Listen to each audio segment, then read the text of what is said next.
It comes upon us that the idea of a victim is especially popular in this day and age.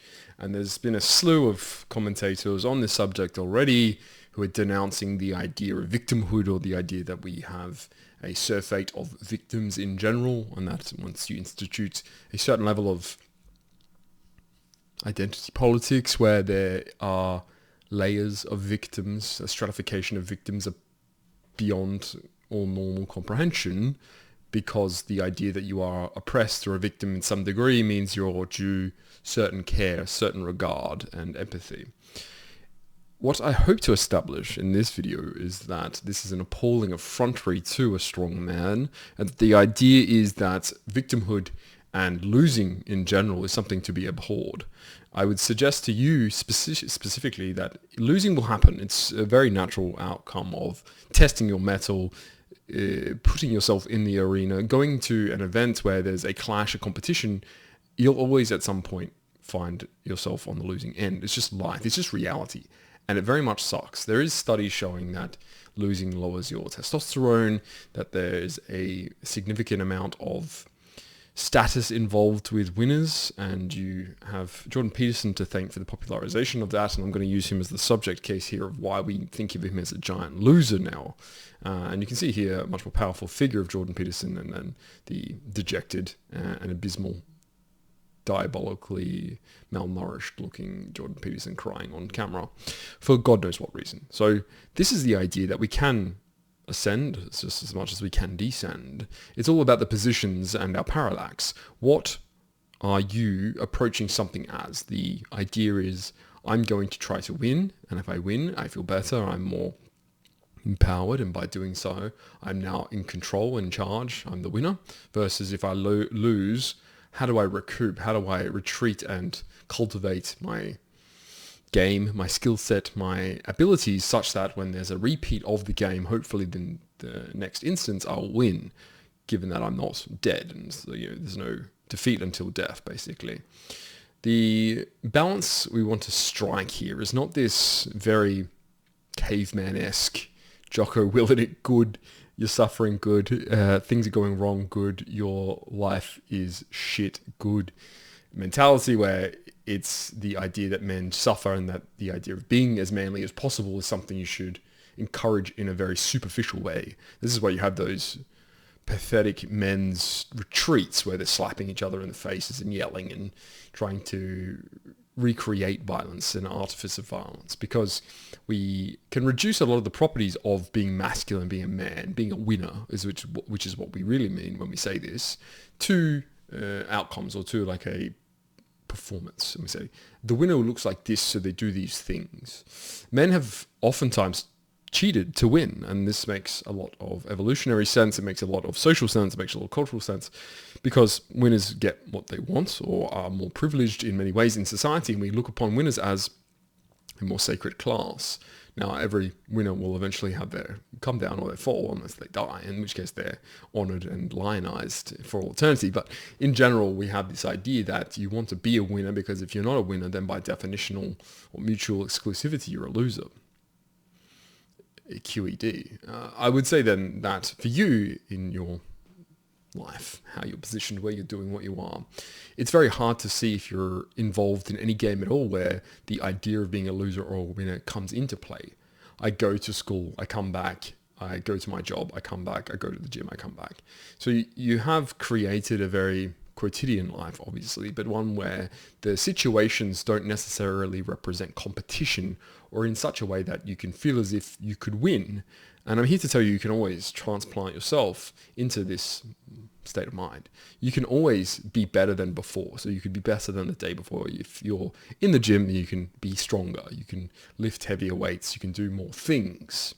You can run a faster 40-meter sprint, whatever it is that you have in mind as your goal. And this is the representation of how you start to define winning. Winning can be beating yourself. And this is very old sort of self-help guidance. But what we're trying to do is traverse this idea that winning and losing is something that you're imposing upon yourself, to something that exists cosmogonically. It exists in the universe, in the reality we live in, that we're humans, and in our biocentric worldview, we want to be the winner. And the winner now needs to be something that conforms to an idea, a set of winning strategies, but also winning outcomes. Now, Jordan Peterson failed, and he's a big failure. Why? Because first of all, I would say, wandered off from his own principles around strength as the guiding light to his intellectual awakening, or forthright defense of intellectual credulity and, you could say, upstanding rectitude, moral framework around that. Say, no, truth is the most important thing, and I'll defend that with my life, or my willingness to go to jail for compelled speech. So in that, he was seen as the champion of that and the hero, because he was able to defend against what was at that time a very monolithic leftist tribe who was trying to demolish this idea that there was sanctified, or there are any cherished ideas around conduct, around society. You can't say I'm not a woman even though I look like a man. So these things, they were seen as inevitable, and it says that you're in the way of progress here. Progress looks like this, you're in the way. And Jordan took a stand for that, and that's why very many young men conformed to his ideas and bannered him in those ways, and they tried to emulate, I guess, a lot of his choices, his life, and he became sort of this spokesperson for a new wave of young, I'll say, quasi-Christian men or something in the West, and it was seen as a positive role model for those young men who didn't understand quite their own identity. Thankfully, not me, but there are some men who have evolved or moved on from that and graduated, matriculated in that way positively, because he did have and was representing a positive masculine platform for these things.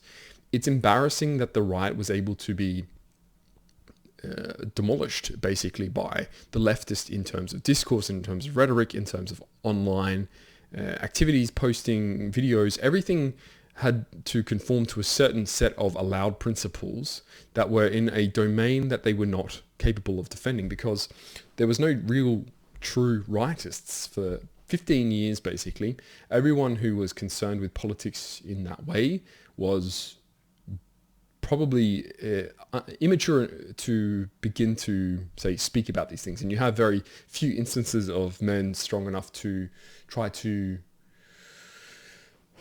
bring to their reality to the broader society. As to say, like Jonathan Bowden, for instance, in the UK, had a very succinct idea around, say, deportation or institutionalizing England and nationalizing England again in a very positive masculine way.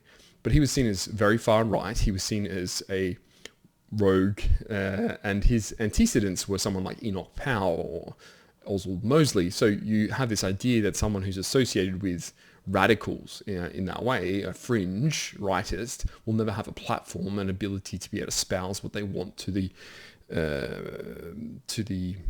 audience that they need. It was not possible. So you had to play on the strict guidelines around how do I capture an audience? Well, you have someone on the right, and that embarrassingly was someone like Ben Shapiro, or let me think. There has been a lot of very mediocre, maybe this is why I can't remember them, but there was a slew of pathetic right-leaning conservative, and this was very superficially conservative in the way that American Republicans had been conservative for, say, 30 years, since the 1990s to about 2020. There's a very core centrifugal Christian conservative who has these very strongly held beliefs around morality, around conduct, around social mores. And it's embarrassing. These people are pathetic, and they're usually overweight or dweeby, or just, to be honest, embarrassing and pathetic. So they're losers. And this is why we've drifted away from that in the online sphere. And you say, like, I don't want to be associated with those freaks anymore.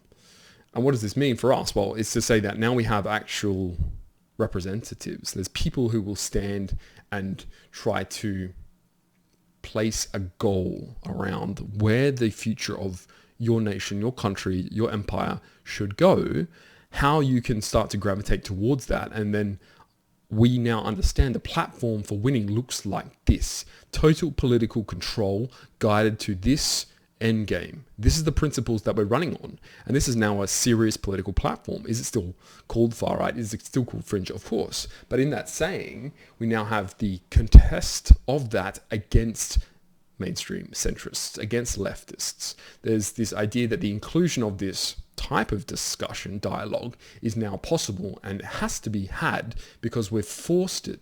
You've taken what is the envelope and you've stuffed it into the letterbox over the last 20 years saying, we are now going to talk about these things in this way. We are going to deport every single third worlder from the West. That's now a discussion point. Whether there's approbation on this and concordance, well, obviously it's very far away from that, but there's an idea that's been implanted here. It's been seeded where we've said, look, we've now germinated the idea that anyone who is not white will be deported from white countries. And you start to do the Donald Trump thing where you speak beyond the idea into the effects or into the discussion of the implementation of it. So you've moved past the idea that there are and there are not white countries into the idea that of course there are white countries, but I still want to keep my brown immigrants here.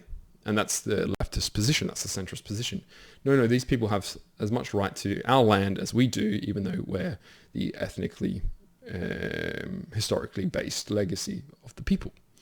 So if we've moved to that position in 10 years, we've come from Ben Shapiro's bizarre, semi-conservative mishmash of spruiking his media empire. He's there to earn money. He doesn't really have any solid beliefs that aren't just balderdash. The idea then we've gone to, there are serious political positions that we want people to take, and only winners can take these positions. You cannot have a loser like Jordan Peterson today stand in for these things. You cannot have these losers because people will not follow losers. People don't want to be around losers. Losers give off an air, a suffocating fugue that we don't like to be subsumed by. So I don't want to associate with a loser, with a freak, because this person's a victim, and victim engenders in everyone else either disgust or empathy. Both of these things you do not want. Trust me in this, you do not want people to be empathetic to you. If you feel like you're a victim, you feel like you've lost, take a salt tablet. You have to toughen up just a little bit here and go, look, losing happens. Reorientate your mindset around that to say, okay, well then how do I recover? How do I go to the next step? What is the end game here? We all lose battles. Have we lost the war? What is the considerations that I can put together in this way to say, like, look, we went to an election. I ran for local mayor, or I ran for local councilman. I tried to get a promotion, whatever it is, and it didn't happen. We can reframe to be part of a larger picture in which the goal is still orientated in the end towards total success. And that's the idea that we're starting to build here. The online, call it the online right. As much as I would not necessarily want to associate with the right, because before today, say 2020 even, the right have been losers.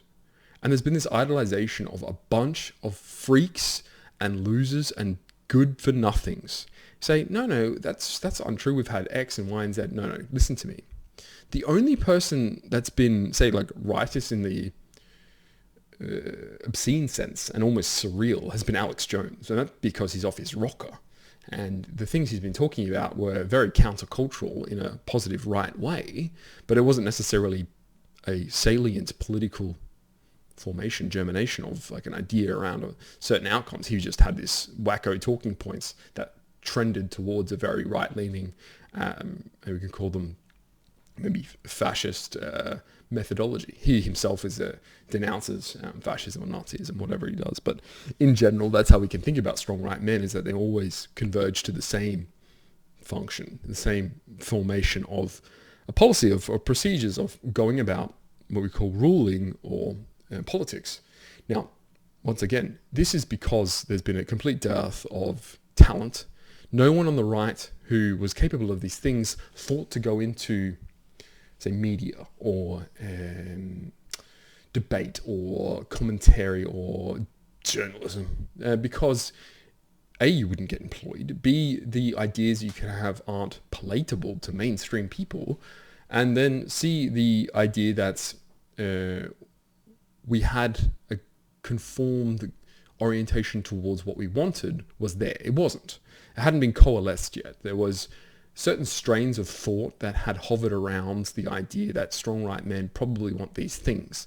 And that is manifested, well, was manifested out of something like George Bush. They said he was right-leaning. You look at George Bush, I wouldn't vote for that guy. That guy's, he's as much as rightist as Obama was, as Bill Clinton. I mean, no one in the day and age would ever call him a right-leaning anything, right-wing anything. He started wars with Iraq and Iran, but that was completely done in the back pocket of a bunch of multinational companies and other governing parties, like in the region, power plays. So the idea here that George Bush was anything other than a stooge, and his political philosophy was anything other than how do I win power and how does Dick Cheney dictate what I should be doing and not should be doing. So the idea then that we've had a right is farcical. We haven't had a right since the end of collapse of World War II.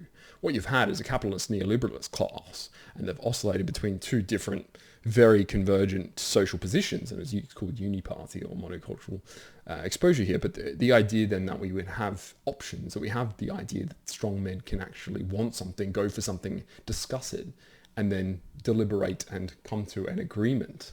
And if we've had that idea and we've been able to finally platform ourselves into this position to say, look, follow me, I am the right, strong Caesar type that you're looking for, entrust in me your faith in that what I want to achieve are the things that you will want to live through as experiences, as your reality, as your social cultural experience. So what's your life going to look like if you have to live it in a society of A or a society of B? Do you want a multicultural hellhole, or would you like a very singular Gothic culture where everyone conforms to a certain rigid set of standards that's imbued and engendered within us in our Gothic souls?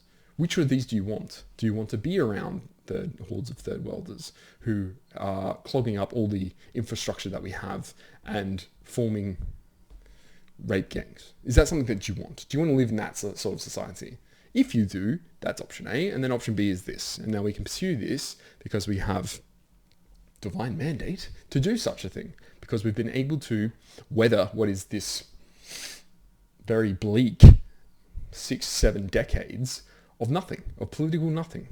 There's been the combat against USSR, and then a huge vacuum, an abyss of what do we do next while we keep doing what we're doing, which was a degradation of society and a complete decay of social values.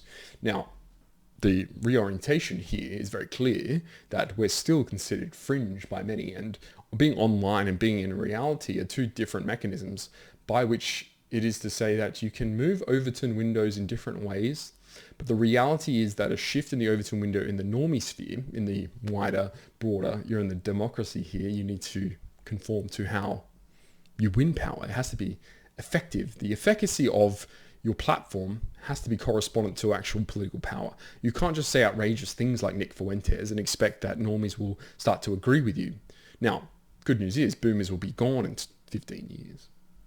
So there'll be a paradigm shift here around that. But in general, I think we can start to consider that there has to be a reasonable policy of obtaining power. Now, I'm not saying you have to be reasonable and you have to kowtow to leftist positions to win some moderate, some centrist. I don't want that. I'm never going to start to compromise my own values just to win power in that way. But you have to understand effective means and methods of obtaining power. There has to be a way to communicate what you want in a way that's consumable to someone who doesn't consider themselves outrageously radical. That's it. That's all you have to do. Now, leftists were actually doing quite a good job of this until they tilted into this tranny sphere and completely went berserk and polarized what is the effective coherence of a leftist ideology. They went and sprayed it upon Muslims. They went out to, as I said before, trannies. They went into pedos. I mean, there's a whole range of values now that they consider worthy of their time to be spent managing, assuaging.